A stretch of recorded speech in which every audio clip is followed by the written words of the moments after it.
أعوذ بالله من الشيطان الرجيم. بسم الله الرحمن الرحيم.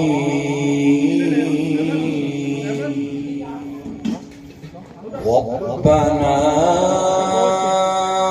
إنك تعلم ما نخفي وما وما يخفى على الله من شيء في الأرض ولا في السماء.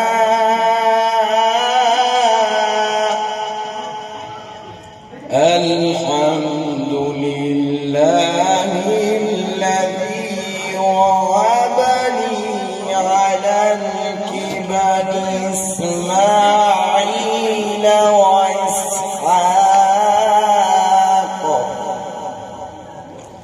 إن ربي لسميع الدعاء.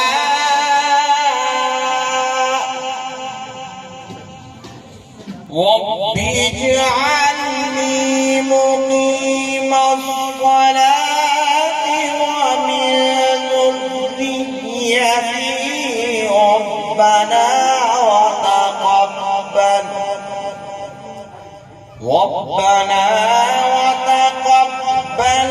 دعاء.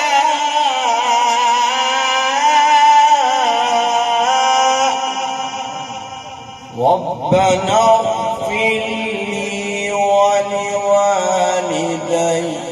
وللمؤمنين يوم يقوم الحساب. صدق الله العظيم.